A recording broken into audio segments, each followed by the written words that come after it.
அவர் சாத்தானின் வல்லமைகளை முறித்தார். அவர் நரகத்தின் சிறைச்சாலை கதவுகளை திறந்தார்.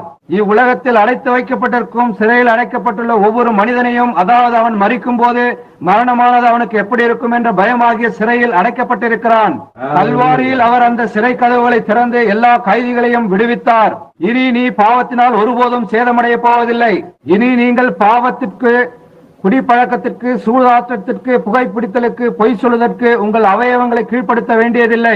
நீங்கள் நேர்மையும் உண்மையாயும் நீதியாயும் இருக்க முடியும். அது குறித்து சாத்தான் உங்களை ஒன்றும் செய்ய முடியாது. ஏனென்றால் நீங்கள் ஒரு இணைப்பு கம்பியை, ஒரு ஜீவ இணைப்பு கம்பியை பற்றி கொண்டிருக்கிறாய். காலங்காலமாயுள்ள கண்மலையின் நங்கூரம் பாய்ச்சப்பட்டிருக்கிறது. அதனின்று ஒன்றினாலும் உங்களை அசைக்க முடியாது. அதனின்று எந்த காற்றினாலும் உன்னை அசைக்க முடியாது. இல்லை, ஒன்றினாலும் முடியாது. கிறிஸ்து இயேசுவுக்குள் இருக்கிறதான அந்த தேவ அன்பினின்று மரணத்தினாலும் கூட நம்மை பிரிக்க முடியாது. கல்வாரி என்றால் அதுதான்.